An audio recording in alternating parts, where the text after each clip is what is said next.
నేను పరమాత్మ నీవేగా జ్ఞానసాగరమథనం జీవనయోగం నీవేగా సరిగమ స్వరముల సంగీతం నీవే శివబాబా ఓ శివబాబా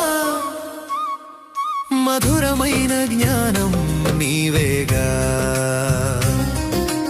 ఆత్మజ్యోతిని నేను పరమాత్మ నీవేగా జ్ఞానసాగరమథనం జీవనయోగం నీవేగా సరిగమ స్వరముల సంగీతం నీవే శివబాబా ఓ శివబాబా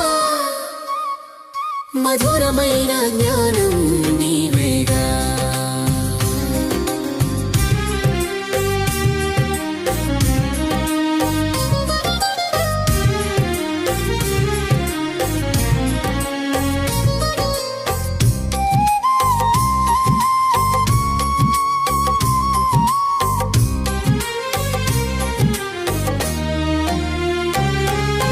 భ్రూమధ్యన వెలిగే చుక్కను నేను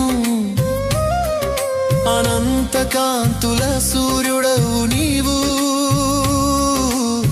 దేహమనే బంధం వీడి ఆత్మనని తెలిపెను నీ జ్ఞానం శాంతి ప్రేమానందం నీ వరదానమిగా పవిత్రతకు ప్రతిరూపం నీవేనయ్యా మా మార్గం శివబాబా ఓ శివబాబా సత్యమైన తండ్రివి నీవేగా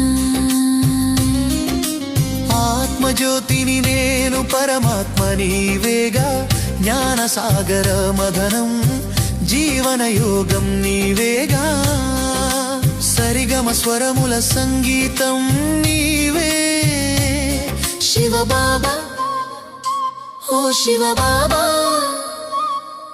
మధురమైన జ్ఞానం నీవేగా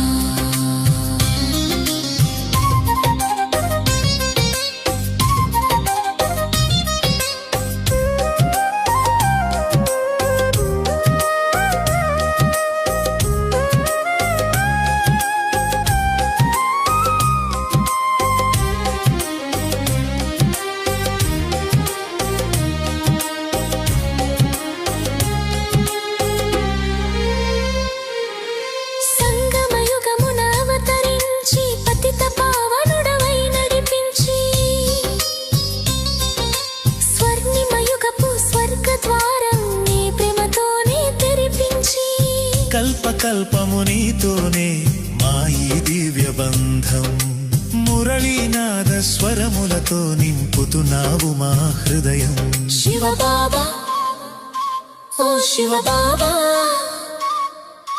ముక్తికి మార్గం నీవేగా ఆత్మజ్యోతిని నేను పరమాత్మ నీవేగా జ్ఞానసాగరమథనం జీవనయోగం నీవేగా సరిగమ స్వరముల సంగీతం నీవే శివబాబా ఓ శివబాబా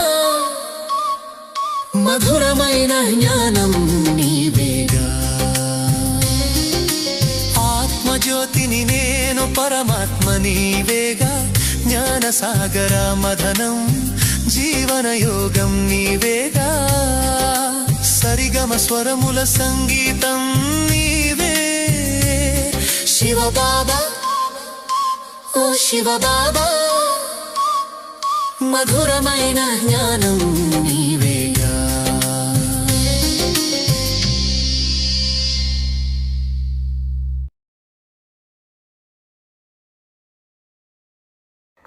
ఓం శాంతి. మురళీ డేట్ 20/4/2026. మధురమైన పిల్లలారా, మీరు ఈశ్వరీయ సాల్వేషన్ ఆర్మీ. మీరు సర్వులకు సద్గతి ఇవ్వాలి. అందరి ప్రీతి ఒక్క తండ్రితో జోడించాలి. ప్రశ్న: మనుషులు తమ తెలివిని దేనిలో ఉపయోగిస్తారు? మీరు మీ తెలివి ఎక్కడ ఉపయోగించాలి? జవాబు: మనుషులు తమ బుద్ధిని ఆకాశము, సృష్టి అంత్యాలను తెలుసుకునేందుకు ఉపయోగిస్తూ ఉన్నారు. కానీ దానివల్ల ఎలాంటి లాభమూ లేదు. పిల్లలు మీ తెలివి పూజ్యులుగా అయ్యేందుకు ఉపయోగిస్తారు. వారిని ప్రపంచం పూజించదు. పిల్లలైన మీరు పూజ్యనీయ దేవతలుగా అవుతారు. పాట: మిమ్మల్ని పొందుకొని మేము సర్వము పొందాము. ఓం శాంతి. ఇది జ్ఞాన మార్గమని, అది భక్తి మార్గమని పిల్లలు అర్థం చేసుకున్నారు. ఇప్పుడు భక్తి మార్గం మంచిదా లేక జ్ఞాన మార్గం మంచిదా? ప్రశ్న వస్తుంది. 2 వస్తువులున్నాయి కదా. జ్ఞానము ద్వారా సద్గతి కలుగుతుంది. భక్తి జ్ఞానము తప్పకుండా వేరువేరే. భక్తి చేయడం వల్ల జ్ఞానం లభిస్తుందని, తద్వారా సద్గతి కలుగుతుందని మనుషులు భావిస్తారు. భక్తి మధ్యలో జ్ఞానము రాదు. భక్తి అందరి కోసం, అలాగే జ్ఞానం కూడా అందరి కొరకే. ఇది కలియుగ అంతిమ సమయము కాబట్టి అందరూ దుర్గతిలో ఉంటారు. అందుకే ఇతర సాంగత్యాలన్నీ వదిలి మీతో సాంగత్యాన్ని జోడిస్తామని పాట కూడా పాడతారు. అయితే వారెవరో, ఎవరితో జోడించాలో ఎవరికీ తెలియదు. తరచుగా బుద్ధి కృష్ణుని వైపు వెళ్తుంది. మనం సత్యమైన ప్రీతిని మీతో జోడిస్తామని అంటారు. కృష్ణునితో ప్రీతి చేస్తే మరి గురువులు, గోసాయిలు మొదలైన వారి అవసరం లేదు కదా. కృష్ణున్నే స్మృతి చేయాలి కదా. వారి చిత్రం అందరి వద్ద ఉంది. కృష్ణ జయంతి జరుపుకుంటారు. ఇతరుల వద్దకు వెళ్ళే అవసరమే లేదు. మీరాబాయి ఒక్కరితోనే బుద్ధి జోడించింది. పని చేసుకుంటూ కూడా కృష్ణున్నే స్మృతి చేసుకుంటూ ఉండేది. ఇంట్లో ఉండి తినేది, తాగేది అన్నీ చేస్తూ సత్యమైన ప్రీతిని ఒక్క తండ్రితోనే కృష్ణునితో జోడించేది. ఇది ప్రేయసీ ప్రియుల వలె అయింది. కృష్ణుని స్మృతి చేసినందున ఫలం కూడా లభించింది. కృష్ణుని గురించి అందరికీ తెలుసు. సత్యమైన ప్రీతి మీతోనే జోడించాము, ఇతర సాంగత్యాలను వదిలేశామని పాటలు కూడా పాడతారు. ఇప్పుడు అత్యంత ఉన్నతమైన వారు, సత్యమైన వారు పరంపితాయే. అందరికీ వారసత్వం ఇచ్చేవారు తండ్రి ఒక్కరు మాత్రమే. వారిని గురించి ఎవరికీ తెలియదు. పరంపిత పరమాత్మ శివుడని అంటారు. కానీ వారు ఎప్పుడు వచ్చారో వారికి తెలియదు. శివ జయంతిని జరుపుకుంటున్నారంటే వారు తప్పకుండా వచ్చి ఉంటారు. వారు ఎప్పుడు ఎలా వస్తారో, వచ్చి ఏం చేస్తారో ఎవరికీ తెలియదు. సర్వులకు సద్గతి ఇస్తారని ఏ మనుషులకు తెలియదు. కానీ ఎలా ఇస్తారు? సద్గతి అంటే ఏమిటి కొద్దిగా కూడా తెలియదు. శివబాబా తప్పకుండా స్వర్గ చక్రవర్తి పదవిని ఇచ్చి ఉంటారు. పిల్లలు, మీరు ఎవరైతే ఆ ధర్మానికి చెందినవారో మీకే ఈ విషయం తెలియదు, మర్చిపోయారు. మరి ఇతరులకు ఎలా తెలుస్తుంది? ఇప్పుడు శివబాబా ద్వారా మీరు అర్థం చేసుకున్నారు. ఇతరులకు కూడా అర్థం చేయిస్తారు. మీరు ఈశ్వరీయ సైన్యము, సాల్వేషన్ ఆర్మీ, సద్గతి ఇచ్చే సైన్యము అని చెప్పొచ్చు. పిల్లలకు మీ పైన బాధ్యత ఉంది. మీరు చిత్రాలను ఉపయోగించి కూడా అందరికీ అర్థం చేయించవచ్చు. భాష అనేకమున్నది. ముఖ్యమైన భాషలో చిత్రాలు తయారు చేయాలి. భాషల గురించి కూడా చాలా గొడవలు ఉన్నాయి. అందుకే ప్రదర్శనీలు కూడా తయారు చేయవలసి ఉంటుంది. చిత్రాలను ఉపయోగించి అర్థం చేయించటం చాలా సులభము. సృష్టి చక్ర చిత్రంలో కూడా జ్ఞానం పూర్తిగా ఉంది. మెట్ల చిత్రం కేవలం భారతీయులకే. ఇందులో ఇతర ధర్మాలు ఏవీ లేవు. భారతదేశం తమో ప్రధానమైనప్పుడు ఇతర దేశాలు తమో ప్రధానం కాదని చెప్పాలి. అన్ని ధర్మాలు తమో ప్రధానమైనవి కాబట్టి వారి కోసం కూడా చిత్రాలు కావాలి. సర్వీస్ కోసం ఇవన్నీ బుద్ధిలో ఉండాలి. ఇద్దరు తండ్రుల రహస్యాన్ని కూడా అర్థం చేయించాలి. వారసత్వ రచయిత ద్వారా లభిస్తుంది. లక్ష్మీనారాయణులు మొట్టమొదటి మహారాజా మహారాణి అంటే భగవాన్ భగవతిగా ఉండేవారు. అన్ని ధర్మాల వాళ్ళకి తెలుసు. మరి వారికి ఈ స్వర్గరాజ్యం ఎప్పుడు ఎలా లభించింది? తప్పకుండా భగవంతుని ద్వారా లభించి ఉంటుంది. కానీ ఎప్పుడు ఎలా లభించిందో ఎవరికీ తెలియదు. గీతలో కృష్ణుని పేరు వేసి తర్వాత ప్రళయాన్ని చూపించేశారు. ఫలితం ఏమీ లేదు. పిల్లలు మీరు అర్థం చేయించాలి. చిత్రాలు అన్ని వైపులా ఉన్నాయి. లక్ష్మీనారాయణ చిత్రాలు కూడా ఉంటాయి. భలే ముఖము డ్రెస్సు వేరుగా ఉండవచ్చు. ఎవరికి ఎలా తోస్తే అలా తయారు చేశారు. శ్రీనాథ్ని రాధాకృష్ణులే కదా. రాధా శ్రీకృష్ణ కిరీటధారులు కారు. వారు నల్లని వారు కారు. రాజధాని లక్ష్మీనారాయణలది, రాధాకృష్ణులది కాదు. మందిరాలైతే అనేక ప్రకారాలవి తయారు చేశారు. లక్ష్మీనారాయణల పేరు పెడతారు. లక్ష్మీనారాయణ వంశం అంటారు. సీతారామ వంశము లక్ష్మీనారాయణ వంశము అంటారే కానీ రాధాకృష్ణుల వంశమని ఎప్పుడూ అనరు. ఈ విషయాలు మనుషులకు ఆలోచనలో లేవు.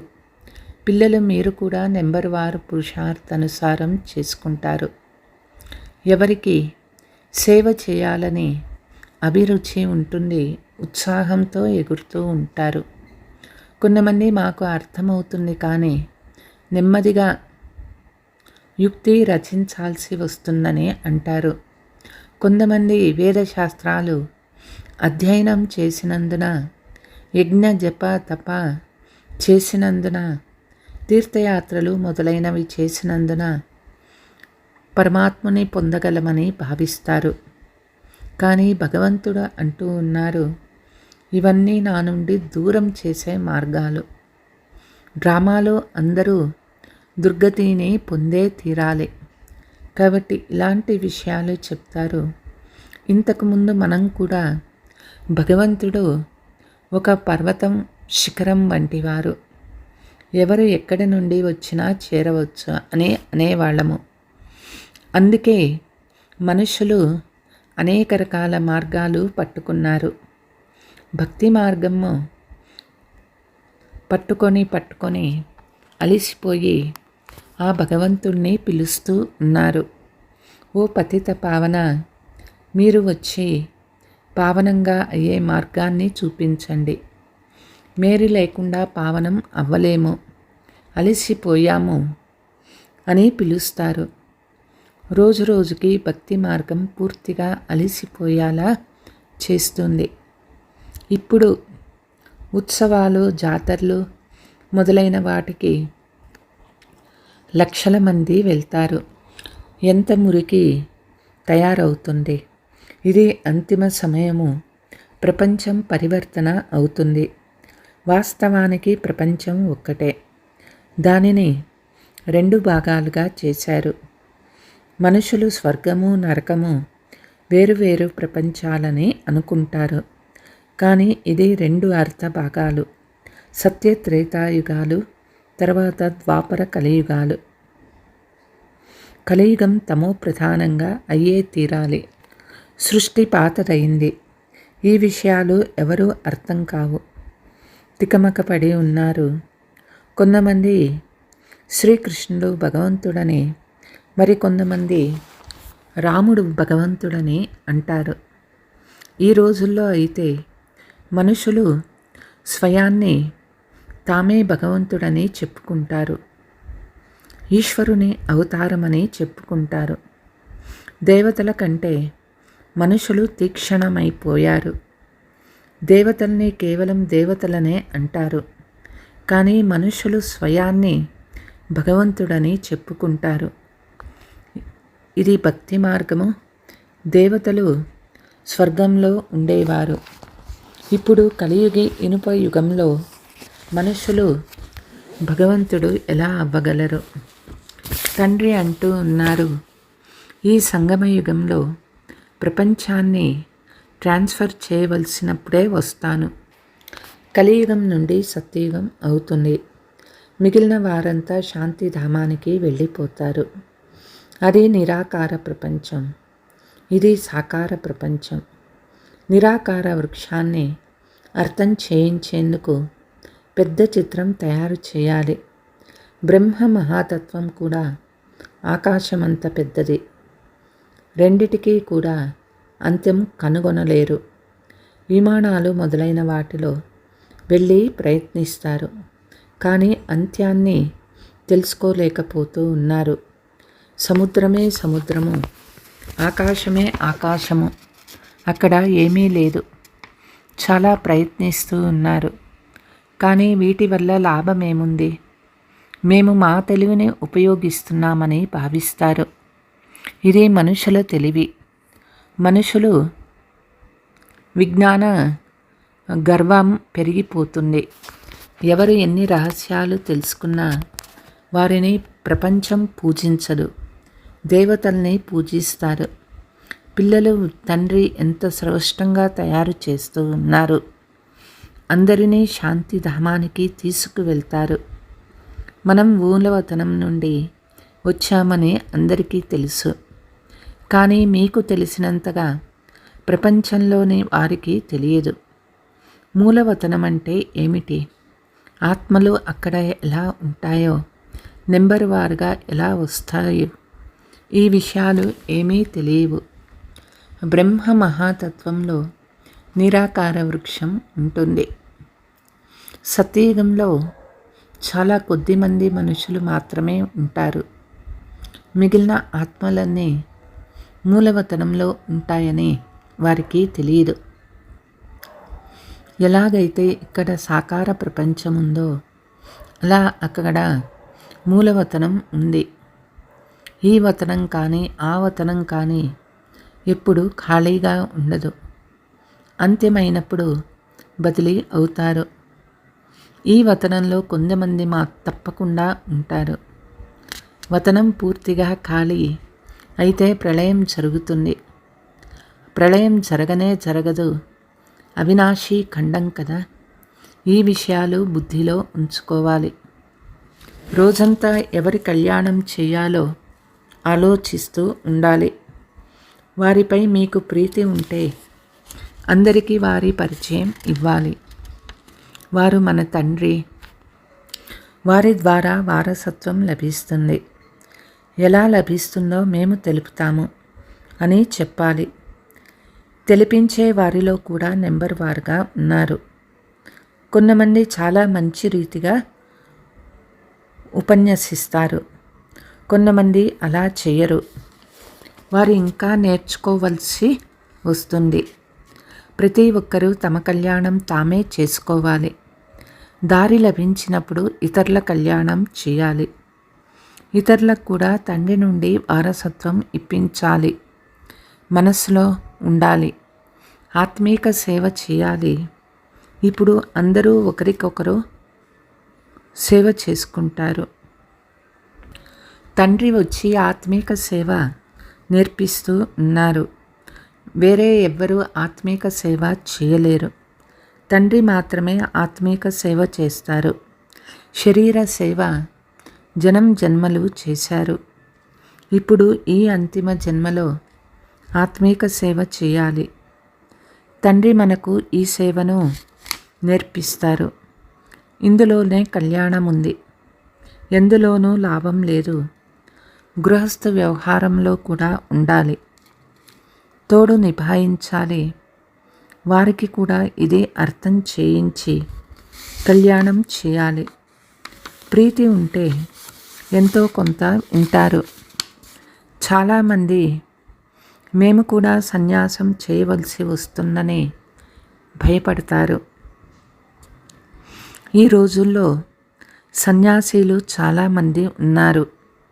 కాషాయ వస్త్రాలు ధరించి 2 మాటలు చెప్తే ఎక్కడో ఒక చోట నుండి భోజనం లభిస్తుంది. ఏ అంగడికి వెళ్ళినా 2 పూరీలు ఇస్తారు. మరొక అంగడికి వెళ్తే కడుపు నిండుతుంది. అడుక్కునే వారిలో కూడా రకాలు ఉంటారు. బాబా నుంచి ఒకే రకమైన వారసత్వం లభిస్తుంది. అనంతమైన చక్రవర్తి పదవి లభిస్తుంది. సదా నిరోగులుగా అవుతారు. ధనవంతులు కష్టంగా వస్తారు. పేదవారి కళ్యాణం ఎలా కూడా చేయాలి. బాబా అనేక ప్రదర్శనలు తయారు చేయించారు. ఎందుకంటే గ్రామాలు చాలా ఉన్నాయి. మినిస్టర్లు మొదలైన వారు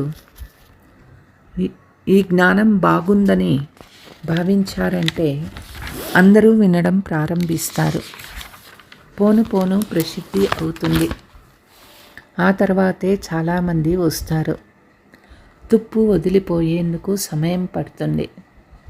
రాత్రింబవళ్ళు కష్టపడితే బహుశా వదిలిపోతుంది. ఆత్మ పవిత్రమైందంటే అది శరీరాన్ని కూడా వదిలేస్తుంది. ఇవన్నీ అర్థం చేసుకునే విషయాలు, చేయించాల్సిన విషయాలు. ఎగ్జిబిషన్లో కూడా అర్థం చేయించాలి. ముఖ్యమైనది భారతదేశ విషయమే. భారతదేశము ఉన్నతమవుతే అన్ని దేశాలు ఉన్నతమవుతాయి. ప్రొజెక్టర్లతో కంటే ఎగ్జిబిషన్లో ఎక్కువ సేవ జరుగుతుంది. నెమ్మదిగా వృద్ధి అవుతుంది. రోజులు గడిచే కొద్దీ పేరు ప్రసిద్ధి అవుతుంది. 5000 సంవత్సరాల క్రితం ఇలా జరిగింది అని మీరు రాయాలి. ఇది చాలా అద్భుతమైన విషయాలు బాబా సూచిస్తూ ఉన్నారు. పిల్లలు చాలా విషయాలు మర్చిపోయారు. ఏం జరిగినా 5000 సంవత్సరాల క్రితం కూడా ఇలాగే జరిగింది అని అంటారు. ఇవి చాలా స్పష్టమైన విషయాలు. కానీ ఎవరి బుద్ధిలో అయినా కూర్చున్నప్పుడు కదా. వార్తాపత్రికల్లో ప్రచురిస్తే కొంతమంది అర్థం చేసుకుంటారు. జ్ఞాన మార్గంలో చాలా ఫస్ట్ క్లాస్ స్థితి కావాలి. ఇటువంటి విషయాలని స్మృతి చేసుకుంటూ హర్షితంగా కూడా ఉండాల్సి వస్తుంది. ఇది అభ్యాసమైతే స్థితి చాలా ప్రసన్నంగా ఉంటుంది. अच्छा, मीठे मीठे सिकीलते बच्चों प्रति माता पिता बाप दादा का याद प्यार और गुड मॉर्निंग. रूहानी बाप की रूहानी बच्चों का नमस्ते. हम रूहानी बच्चों के रूहानी माता पिता बाप दादा को याद प्यार गुड मॉर्निंग नमस्ते नमस्ते. ధారణ: మిగిలిన అందరి నుండి ప్రీతి తొలగించి ఒక్క తండ్రితో జోడించాలి. అందరి ప్రీతిని ఒక్క తండ్రితో జోడింపచేసే సేవ చేయాలి. సత్యమైన ఆత్మీక సేవాదారులుగా అవ్వాలి. మీ కళ్యాణం చేసుకుంటే ఇతరులకు కూడా దారి చూపించాలి. మీ స్థితిని ప్రసన్నమయంగా చేసుకోవాలి. వరదానము: తమ శ్రేష్ఠ వ్యవహారము ద్వారా సర్వ ఆత్మలకు సుఖం ఇచ్చే మహానాత్మ భవ. ఎవరైతే మహానాత్మగా ఉంటారో వారి ప్రతి వ్యవహారము ద్వారా సర్వ ఆత్మలకు సుఖము దానంగా లభిస్తుంది. వారు సుఖాన్ని ఇస్తారు, సుఖాన్ని తీసుకుంటారు. కనుక మహానాత్మలు మొత్తం రోజంతటిలో అందరికీ సుఖం ఇచ్చానా, పుణ్యకర్మ చేశానా చెక్ చేసుకోండి. పుణ్యం అంటే ఎవరికైనా ఏదైనా వస్తువు ఇస్తే ఆత్మ నుండి ఆశీర్వాదం లభించాలి. కాబట్టి ప్రతి ఆత్మ నుండి ఆశీర్వాదాలు లభిస్తూ ఉన్నాయా చెక్ చేసుకోండి. ఎవరికీ దుఃఖం ఇవ్వలేదు కదా, లేక తీసుకోలేదు కదా, చెక్ చేసుకోండి. అప్పుడు వారిని మహానాత్మ అంటారు. స్లోగన్: చేసిన తర్వాత ఆలోచించడం అంటే పశ్చాత్తాపం యొక్క రూపము. అవ్యక్త సూచన: ప్రతి ఒక్కరి సంస్కారము లేక నేచర్ ఎవరిది వారిదే, కానీ స్వభావం ఈజీగా ఉన్నప్పుడే సర్వులకు స్నేహిలుగా ఉంటారు. అన్ని విషయాలలో, సంబంధాలలో సఫలులుగా, మనస్సులో విజయులుగా ఉంటారు. అంతేకాక వాచాలో మధురత వస్తుంది. ఈజీ నేచర్ అంటే ఎటువంటి సమయమో, ఎటువంటి వ్యక్తో, ఎటువంటి పరిస్థితినో వాటిని పరిశీలిస్తూ స్వయాన్ని ఈజీగా చేసుకోవటం. ఈజీ అంటే సంస్కారాలను కలుపుకునేవారు, స్వయాన్ని మలుచుకునేవారు.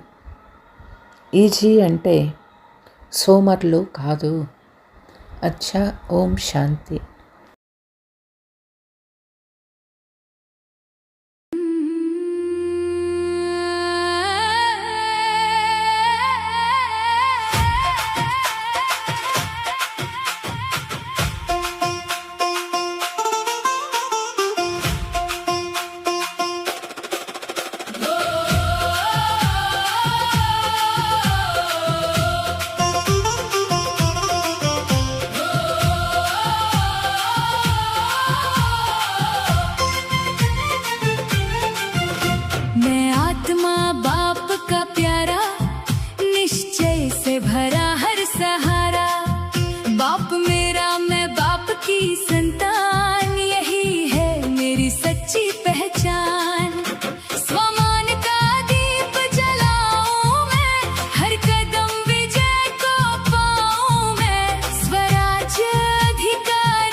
यही है सेवा का आधार, बड़े दिल से सबको अपनाओ, यही है सच्चा संस्कार। वाह वाह वाह वाह ड्रामा, वाह मेरा भाग्य सुहाना, वाह परिवार ये न्यारा, सबसे प्यारा ये ठिकाना।